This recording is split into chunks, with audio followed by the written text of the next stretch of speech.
नयाँ पाठ्यक्रम 2083 अनुसार कक्षा 8 विषय गणितको पाठ 7 मा रहेको साधारण ब्याजको अभ्यास 7.1 लाई कम्प्लिट रूपमा सल्युसन गर्नेछौं। आजको यो विषय वस्तुमा रहेर कक्षा 8 मा रहेको गणितको पाठ 7 साधारण ब्याज सिम्पली इन्ट्रेस्टको पाठलाई कम्प्लिट रूपमा पहिलो अभ्यास 7.1 लाई कम्प्लिट रूपमा सल्युसन गर्नेछौं। आजको यो विषय वस्तु मार्फत रहेर यही अभ्यास 7.1 लाई सुरुदेखि अन्तिमसम्म सल्भ गर्नेछौं। कृपया भिडियोलाई सुरुदेखि अन्तिमसम्म हेर्नु होला भन्दै आजको यो विषय वस्तुलाई सुरुवात गर्छु। आउनुस् आजको यो विषय वस्तुलाई सुरुवात गरौं। सबैभन्दा सुरुमा 1 मा दिएको छ तलका प्रश्नहरुको छोटो उत्तर दिनुस् भनेको छ। ए मा भनेको छ ब्याज भनेको के हो है। तपाईलाई थाहा छ ब्याज भनेको के हो। हामीले केही सामान किन्न वा व्यापार व्यवसाय गर्न वा हाम्रो आवश्यकताहरु पूरा गर्न आफूसँग भएको रकम नपुग भएमा वित्तीय संस्थाबाट ऋण लिनुपर्ने हुन्छ। ती संस्थाहरुको रकम ऋण दिए बापत निश्चित समय पछि केही थप रकम लिइन्छ भने सो थप रकमलाई नै हामीले के भनिन्छ ब्याज भनिन्छ। अब सावा भनेको के हो। ऋण लिएको वा दिएको रकम वा वित्तीय संस्थामा बचत गरिएको रकमलाई सावा भनिन्छ। ब्याज दर भनेको के हो त। 100 को 1 वर्षको ब्याजलाई नै ब्याज दर भनिन्छ। जुन 100 रुपैयाँ हुन्छ त्यो 100 रुपैयाँको 1 वर्षको ब्याजलाई हामीले के भनिन्छ ब्याज दर भनिन्छ। 30 महिनालाई वर्षमा कन्भर्ट गर्नुस्। अब महिना दिएको छ महिना 30/12 गरे भने कति 2 वर्ष 2.5 वर्ष हुँदो रहेछ है त। यसरी लेख्न सक्नुहुनेछ। अब चाहिँ यहाँ एक नियमबाट साधारण ब्याज पत्ता लगाउनुस् भनेको छ। यसमा क ख ग गरेर दिएको छ। मैले चारवटा गर्दिएको छु क ख ग घ गरेर है। यहाँ एक नियमबाट भनेको छ है। तपाईलाई थाहा छ पिटिआर अपन 100 पिटिआर अपन 100 भनेर तपाईलाई थाहा छ यो फर्मुला। तर यसमा के भनेको छ एक नियम जुन यो भन्दा अगाडि पनि एक भिडियो मैले बनाइसके। त्यसमा त्यसै अनुसार पहिलो यहाँ 10% प्रति वर्ष ब्याज दर अर्थ अनुसार भन्छ। त्यहाँ ब्याज दर 10% दिएको छ कमा हेर्नुस् त। त्यसपछि रु 100 को 1 वर्षको ब्याज 10 हुन्छ है। थाहा छ तपाईलाई रु 100 को 1 वर्षको ब्याज 10 हुन्छ। रु 1 को 1 वर्षको ब्याज रु 10/100 हुन्छ है। अब तपाईलाई थाहा छ सावा 500 को रु 500 को 3 वर्षको समय 3 वर्ष दिएको छ। त्यो 3 वर्षको ब्याज कति हुन्छ रु 10 × 500 × 3 गरेर अपन 100 गरेर कति 150 हुँदो रहेछ। 3 वर्षमा रु 150 ब्याज तिर्नु पर्छ। 500 को कति 150 ब्याज तिर्नु पर्दो रहेछ। हो यसरी भाषा मिलाएर लेख्न सक्नुहुन्छ। तपाईले साधारण ब्याज निकाल्न भने पी दियो टी दियो आर दियो र आई बराबर पिटिआर अपन 100 लेख्न सक्नुहुन्न भयो। तर हामीलाई एक नियमबाट गर्न भन्दा यसरी भाषा मिलाएर लेखेको है। त्यसरी यहाँ 12% प्रति वर्ष त्यो लेख्न सक्नुहुन्छ। 100 को 1% त्यो नि भइसक्यो। बट अब के गर्ने भन्नु त 5200 को 1 वर्षको ब्याज भने 12 × 5200 अपन 100 गरेर कति 624 हुन्छ। अब फेरि 5 वर्ष त्यो त 1 वर्षको मात्र आयो भने अब भने के भयो 5 वर्षको भने 12 × 5 × 5200 अपन 100 3120 ब्याज तिर्नु पर्दो रहेछ भनेर निकाल्ने है। यसरी यो भाषा मिलाएर लेख्न सक्नुहुन्छ। जुन यहाँ भनेको छ घरमा चाहिँ कति दिएको छ भने 3% दिएको छ है। त्यो 3% लेख्ने यहाँ नभएको छ। नेपाल टाइम गर्दा त्यो नभएको छ। त्यो 3% हो है त। त्यो 3% अनि 7.5% को प्रति वर्ष र 100 को 1 वर्षको 10 हुन्छ है।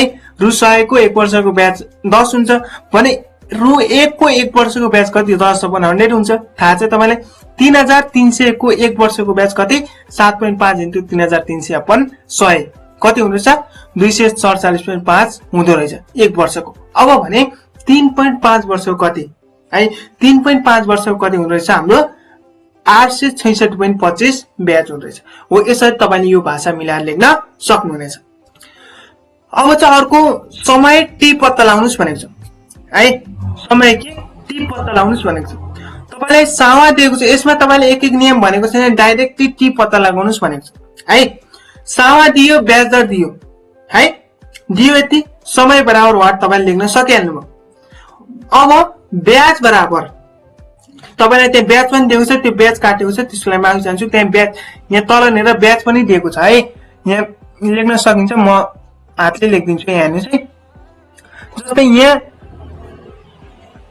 ब्याज आय बराबर 368 दिएको छ भने समय बराबर वाट लेख्न सक्नुहुने। हामीलाई थाहा छ कि ब्याज बराबर पिटिआर अपन 100 फर्मुला तपाईलाई थाहा छ। अर्को कुरो के छ भने ब्याज त यहाँ दिइसकेको छ, टी पनि दिएको छ, टी दिएको छैन र आर दिएको छ भने अपन 100। अब तपाईले यो दुईटालाई गुणन गरेर के गर्ने, यति भइहाल्यो इन्टु टी भयो। अब यो यहाँ छ, अब यसलाई सिधै उठेर यहाँ ल्याउने कति हुँदैछ डिभाइड गर्ने। अब यो र यो डिभाइड गर्दा कति भयो, यो यता गयो, हाम्रो मल्टिप्लाई भयो, यति लेखिसक्यौं अनि इन दुईटा मल्टिप्लाई गरेर यहाँ लेखिसक्यौं। टी बराबर यो डिभाइड बाइ यो गरेर कति 6 वर्ष आउँदछ। समय कति 6 वर्ष। अब यहाँ पनि सामा दियो, ब्याज दर दियो र ब्याज दियो 650 दियो। ब्याज आय बराबर कति 650 बराबर 1250 इन्टु टी इन्टु 13। अब फेरि अरु केही पनि नहुनुस्, यो 100 यहाँ छ, यसलाई यहाँ ल्याएर आयो भने के हुन्छ मल्टिप्लाई हुन्छ, त्यही भएर यहाँ मल्टिप्लाई गरिसकेका छौं।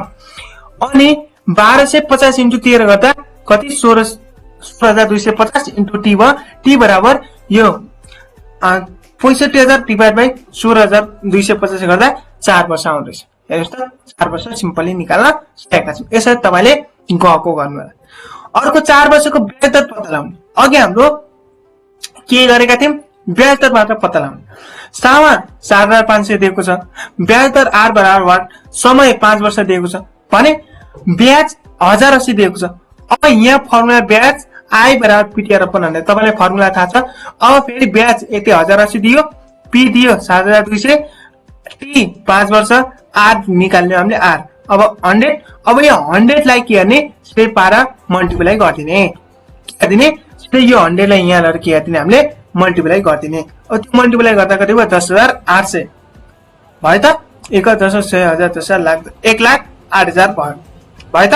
अब बराबर 36000 भयो है। 7200 इन्टु 5 गर्दा 36000 इन्टु आर। अब आर बराबर 1,08,000 अपन 36000 गरेर कति 3% आउँदैछ। ब्याज दर 3% आएको छ।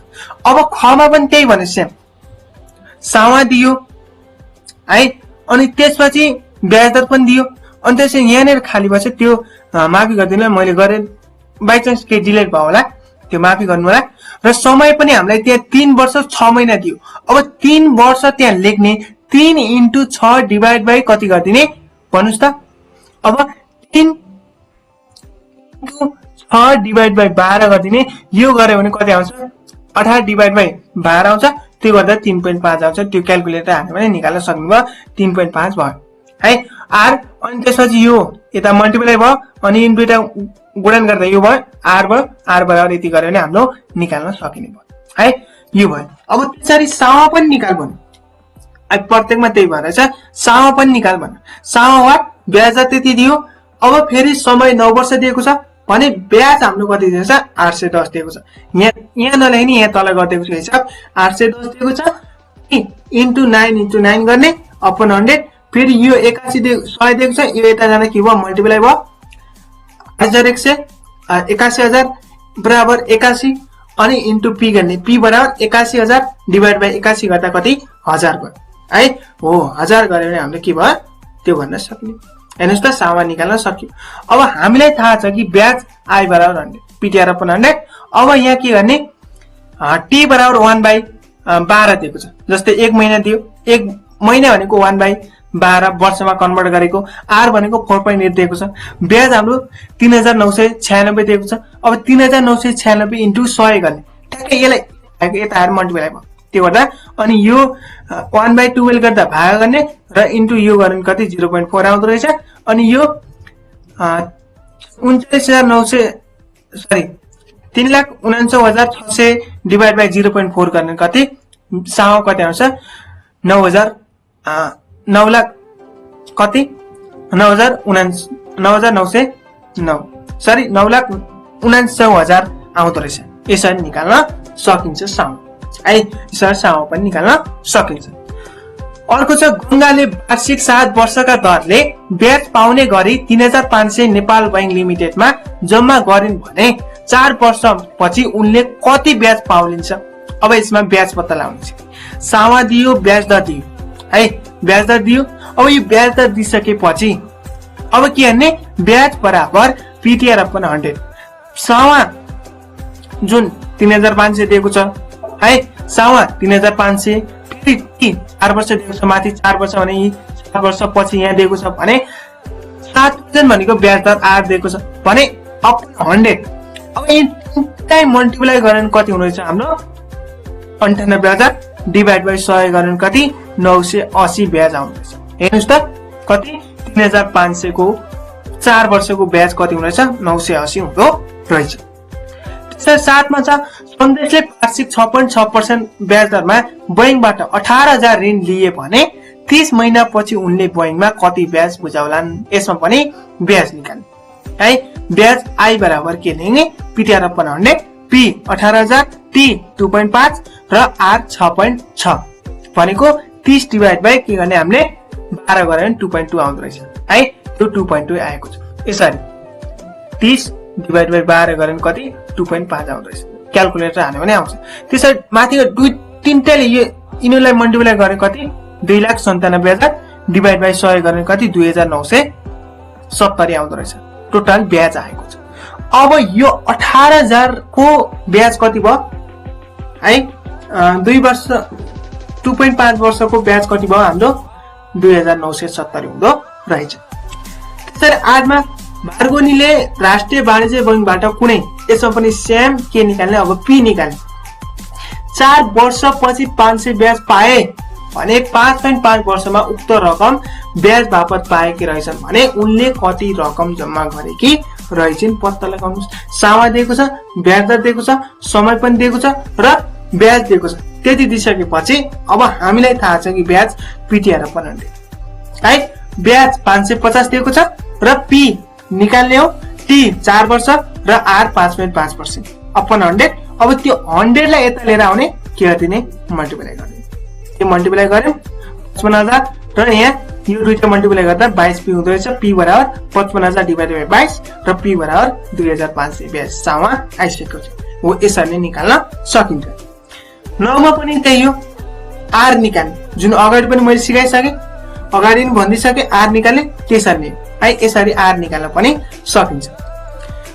अब 10 मा के भनेको छ 10 वर्ष 10% ब्याज दरले 1080 को 4 वर्षमा आउने ब्याज बराबरको रकम पाउनका लागि 900 लाई 12% ब्याज दरमा कति वर्ष भने अब यसमा पहिलो सुरु ब्याज निकाल्ने 1080 सामा ब्याज दर 10% निकाल्ने ब्याज निकाल्छ 432 आएको छ फेरि हामीले के भन्छ 900 12% त्यो दिएको छ भने त्यसबाट टी निकाल्ने पहिला त्यो ब्याज निकाल्यौ अब पछि 900 12% दिएको छ त्यसमा टी दिएको छ त्यसमा टी निकाल्ने सावा दियो ब्याज दर दियो ब्याज दियो भने ब्याज पिटिआर अपन 100 भयो अपन 100 र 432 900 इन्टु टी इन्टु 12 गरिदिने अपन 100 गरिदिने अब 100 लाई यता आउँदा 32200 त्यहाँ भयो 10800 टी अब टी बराबर 43200 डिभाइड बाइ 10800 गरेर कति 4 वर्ष समय निकालेको छ हो यसरी नै गर्न